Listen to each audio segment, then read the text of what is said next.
আমরা বিফোর এবং আফটার অ্যাডভাইসের ব্যবহার দেখলাম।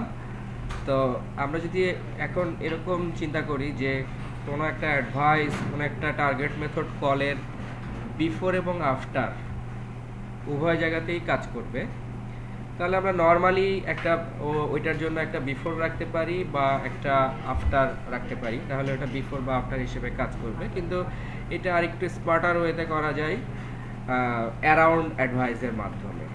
তো অ্যারাউন্ড অ্যাডভাইসটা প্রথমে আমরা একটা অ্যারাউন্ড অ্যাডভাইস ক্রিয়েট করি। আমি একটা মেথডের নাম দিচ্ছি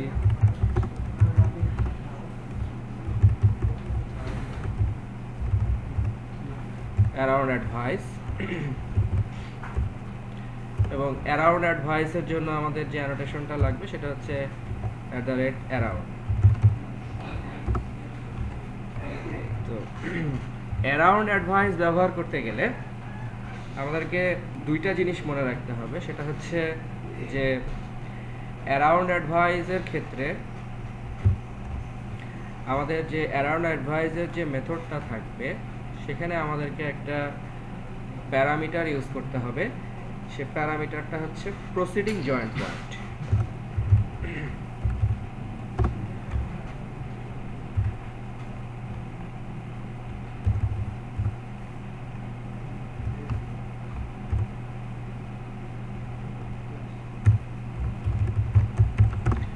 প্রসিডিং জয়েন্ট পয়েন্ট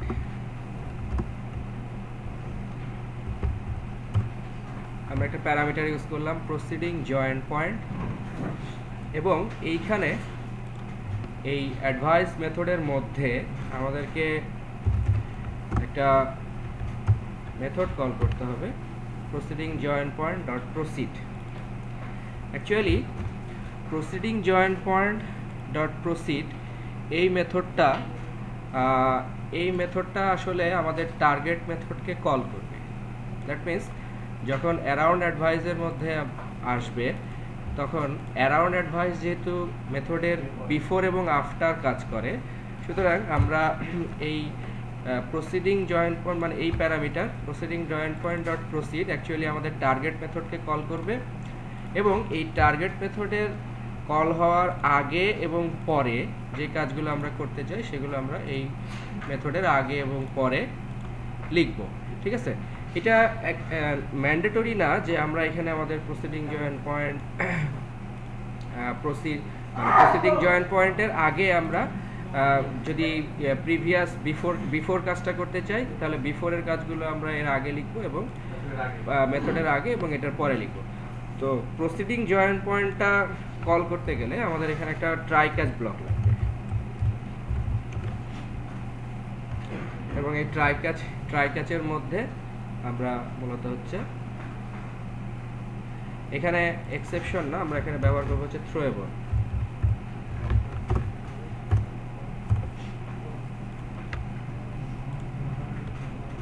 এবং এইখানে আমরা এখানে একটা লাইন প্রিন্ট দিলাম যে বিফোর অ্যাডভাইস, এবং এইখানে আমরা একটা লাইন প্রিন্ট দিলাম আফটার রিটার্নিং। এখানে আমরা আফটার রিটার্নিং এই কারণে প্রিন্ট দিচ্ছি যে অ্যাকচুয়ালি যদি মেথডটা প্রসিড করতে গিয়ে যদি কোনো এক্সেপশন হয় তাহলে আফটার রিটার্নিং অ্যাকচুয়ালি কাজ করবে হচ্ছে যদি এক্সেপশনটা না হয় তাহলে। সেই জন্য মানে এখানে আমরা যেরকম দেখলাম যে আফটার রিটার্নিং যে কাজটা করে, ঠিক এখানে যদি আমাদের টার্গেট মেথডটা কল হওয়ার পরে যদি কোনো এক্সেপশন না থাকে তখনই এটা কল হবে। দ্যাট মিনস এটা অনেকটা আফটার রিটার্নিং এর মতো কাজ করছে এবং এটা হচ্ছে বিফোরের মতো কাজ করছে। আর যদি এইখানে কোনো এক্সেপশন হয়, দ্যাট মিনস যদি কোনো এক্সেপশন হয় আফটার থ্রোয়েবল, দ্যাট মিনস এইখানে আমরা যে কাজটা করলাম যে আফটার থ্রোয়িং, অর্থাৎ কোনো মেথড যদি এইখানে প্রসিড করতে গিয়ে যদি এক্সেপশন হয় তখন এটা এখানে এই অংশটা আসবে এবং এইটা কাজ করছে আসলে মূলত হচ্ছে আফটার থ্রোয়িং এর মতো। এবং এইখানে যদি আমরা কোনো লাইন প্রিন্ট দেই অ্যাকচুয়ালি এই মেথডটা হচ্ছে ফাইনালির মতো কাজ করবে। ফাইনালির মতো মানে হচ্ছে সিম্পলি যেটা আফটার, অর্থাৎ যেটা আমরা @after দিয়ে কাজ করলাম, দ্যাট মিনস ওখানে আমরা দেখলাম যে এক্সেপশন হোক অথবা না হোক সে প্রিন্ট হলো। তাহলে অ্যারাউন্ড অ্যাডভাইসের মধ্যে আমরা একই সাথে before, after returning, after throwing এবং এটা হচ্ছে নর্মালি সিঙ্গেল আফটার, এই সব কাজগুলোই একসাথে করতে পারি। আর ফাইনালি অলওয়েজ প্রিন্ট হয়, আমরা জানি ফাইনালি অলওয়েজ প্রিন্ট হয়। ফাইনালি ব্লক যেরকম অলওয়েজ প্রিন্ট হয়, এই ক্ষেত্রে ফাইনালিটা অলওয়েজ কাজ করবে। তো এখন এই অ্যারাউন্ডের মধ্যে আমরা এই পয়েন্ট কার্ডটাকে ব্যবহার করি। দ্যাট মিনস আমি চাচ্ছি যে অল গেটার্স মেথডগুলো যখন কাজ করবে, দ্যাট মিনস আমরা এখানে অল গেটার্স পয়েন্ট কার্ডটাকে ব্যবহার করলাম। আমরা যখন যে কোনো গেটার মেথডকে কল করব তখন এই কাজটা হবে। তো যেহেতু আমরা গেটার মেথডকে কল করছি, সুতরাং এখানে গেট ম্যানেজার কল হওয়ার সময় এটা হবে। সুতরাং আমরা এই সেট নেম এই অংশটুকুকে বাদ দিই। জাস্ট আমরা দেখতে চাচ্ছি যে এই গেট ম্যানেজার যখন আমরা কল করব তখন এই গেট মেথডের কারণে এটা কল হবে। তো আমরা দেখতে পাচ্ছি যে বিফোর অ্যাডভাইস, আফটার রিটার্নিং এবং ফাইনালি সবগুলোই কল হচ্ছে, ঠিক আছে। তো যদি এইখানে কোনো এক্সেপশন হয় তখন এটা আফটার রিটার্নিং আসবে না, তখন এটা আসবে হচ্ছে আফটার থ্রোয়েবল। তো এই ক্ষেত্রে অ্যাকচুয়ালি এই অ্যারাউন্ড অ্যানোটেশনটা বিফোর এবং আফটারের চেয়ে পাওয়ারফুল, কারণ হচ্ছে আমরা দেখতে পাচ্ছি যে এই একটা অ্যানোটেশনের মধ্যে before after, after returning, after throwable সবগুলোকেই আমরা ব্যবহার করতে পারছি। তাহলে সেক্ষেত্রে প্রশ্ন জাগতে পারে যে আসলে আমরা কি বিফোর বা আফটার আসলে ব্যবহার করব কিনা। তো এক্ষেত্রে আমাদের আসলে যদি আমাদের অ্যাকচুয়ালি কোনো মেথডের আগে যদি আমাদের শুধুমাত্র বিফোর ইউজ করতে হয়, তাহলে আমাদের আসলে প্রয়োজন নাই সেটাকে অ্যারাউন্ড ব্যবহার করা, তখন আমরা সিম্পলি ওটাকে বিফোর ব্যবহার করব। অর্থাৎ আমাদের প্রয়োজনীয়তার উপরে ডিপেন্ড করবে। যদি ওটা অ্যাকচুয়ালি আমার বিফোর বা আফটার একসাথে প্রয়োজন হয় তখন আমরা এটাকে ব্যবহার করবো হচ্ছে অ্যারাউন্ড। তো এইটা হচ্ছে আমরা দেখে নিলাম যে অ্যারাউন্ড অ্যাডভাইসের কাজ, অ্যারাউন্ড অ্যাডভাইসের এতটুকুই কাজ। এরপরে আমরা যেটা দেখব সেটা হচ্ছে যে আমরা নর্মালি যখন কোনো পয়েন্ট কার্ড ডিক্লেয়ার করি তখন পয়েন্ট কার্ডের মধ্যে আমরা জেনারেলি একটা নেমিং কনভেনশন ব্যবহার করি। যেমন হচ্ছে যে মডেলগুলোকে আমরা মডেলের মধ্যে রাখছি, সার্ভিসগুলোকে সার্ভিসের মধ্যে রাখছি, অ্যাসপেক্ট হলে সেগুলোকে অ্যাসপেক্টের মধ্যে রাখছি। এটা হচ্ছে জেনারেল নেমিং কনভেনশন। এবং জেনারেল নেমিং কনভেনশনের ক্ষেত্রে আমাদের ওই নির্দিষ্ট করে আমরা যখন আমরা হচ্ছে এই ওয়াইল্ড কার্ড এক্সাম্পলগুলো দেখছি, তখন আমরা দেখছি যে ওয়াইল্ড কার্ড ব্যবহারের ক্ষেত্রে আমাদের এই নেমিং কনভেনশনগুলো কাজে লাগে। অর্থাৎ আমরা দেখছি যে একটা নির্দিষ্ট প্যাকেজের মধ্যে একটা নির্দিষ্ট ক্লাসের মেথডগুলোকে বা নির্দিষ্ট টাইপের গেটার বা সেটার মেথডগুলোকে কল করার জন্য আমাদের তখন আসলে এই নেমিং কনভেনশনটা কাজে লাগে। এবং এক্ষেত্রে আমরা নির্দিষ্ট করে নির্দিষ্ট মেথডগুলোকেও কল করতে পারি। তবে যদি আমরা এরকম চাই যে কোনো মেথডের যেমন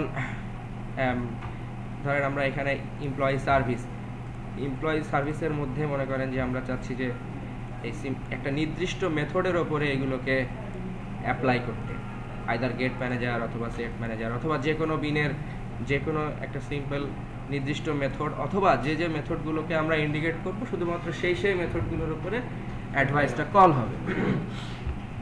তো সেই ক্ষেত্রে তখন আমরা ব্যবহার করতে পারি হচ্ছে কাস্টম অ্যাডভাইস। তো কাস্টম অ্যাডভাইসটা ব্যবহার করা মানে হচ্ছে আমাকে একটা কাস্টম অ্যানোটেড ক্লাস তৈরি করতে হবে।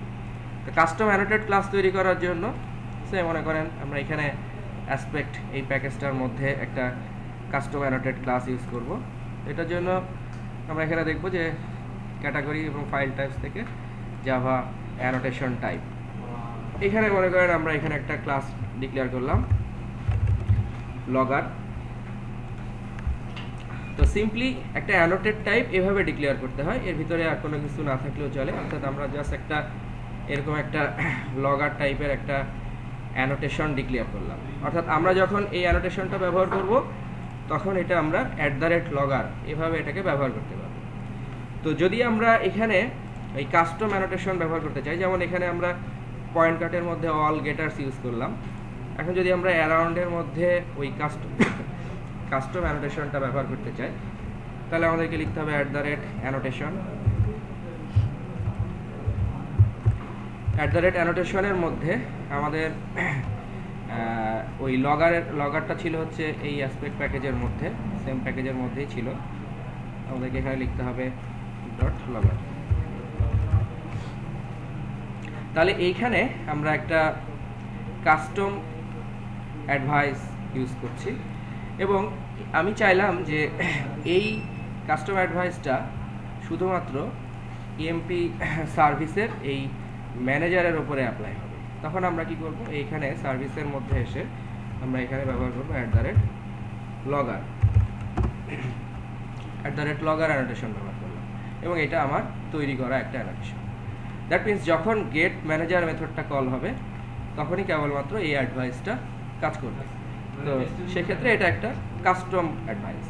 অর্থাৎ এক্ষেত্রে আমরা এখন এখানে গেট ম্যানেজারকে কল করছি, তো আমরা দেখি যে যদি এটা ঠিকমতো কাজ করে থাকে তাহলে একইভাবে এটা একই রকম কাজ করছে।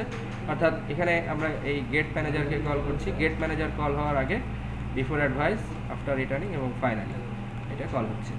তার মানে এখানে আমরা আমাদের নিজস্ব কাস্টম দ্যাট মিনস কাস্টম অ্যাডভাইসগুলোকে আমরা এরকম @annotation এবং আমাদের যে অ্যানোটেড যে ক্লাসটা আছে সেই অ্যানোটেড ক্লাসটা কোথায় আছে সেই অ্যানোটেড ক্লাসটাকে আমাদের ডিফাইন করতে হবে। আর আমরা যেই মেথডের মধ্যে বা যেই মেথডগুলোর মধ্যে এটাকে অ্যাপ্লাই করতে চাই সেই মেথডগুলোর আগে আমরা এরকম ওই আমাদের কাস্টম অ্যানোটেশন যে টাইপটা আছে সেই অ্যানোটেশন টাইপটা ব্যবহার করতে হবে।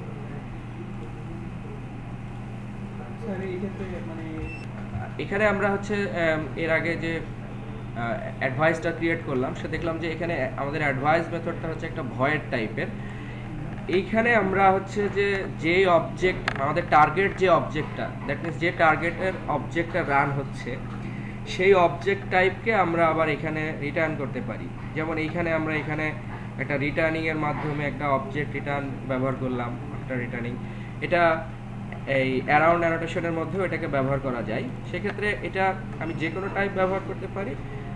সেক্ষেত্রে আমি হচ্ছে জেনারেলি এটা অবজেক্ট, যদি এটাকে আমরা অবজেক্ট রিটার্ন টাইপ ব্যবহার করি তাহলে এইখানে এই প্রসিড মেথডটার মধ্যে আমরা এখানে কিছু একটা ডিক্লেয়ার করলাম, অবজেক্ট রিটার্ন অবজেক্ট, এবং আমি এখানে বলবো যে রিটার্ন অবজেক্ট ইকুয়াল টু এইটা, এবং ফাইনালি আমি এটাকে আবার রিটার্ন করতে পারি রিটার্ন অবজেক্ট। এটাকে ইনিশিয়ালি নাল ডিক্লেয়ার করতে হবে, আমরা এটাকে এভাবে রিটার্ন করতে পারি। ঠিক আছে, অর্থাৎ যে অবজেক্টের টার্গেট যে অবজেক্ট মেথডটা কল হচ্ছে এখান থেকে, যেমন আমরা দেখলাম টার্গেট অবজেক্ট মেথডটাকেও আমরা রিটার্ন করতে পারি আফটার রিটার্নিংয়ের মধ্যে। ঠিক একইভাবে এটাকে আমরা অ্যারাউন্ডের মধ্যেও এখানে টাইপটা পরিবর্তন করে এই যে এই মেথড প্রসিডিং, অর্থাৎ এই proceeding joint point dot proceed এই মেথডটা অ্যাকচুয়ালি আমাদের টার্গেট মেথডটাকে রান করছে বা রিটার্ন করছে। ঠিক আছে, সেই অবজেক্টটা আবার আমরা এখান থেকে রিটার্ন করতে পারি।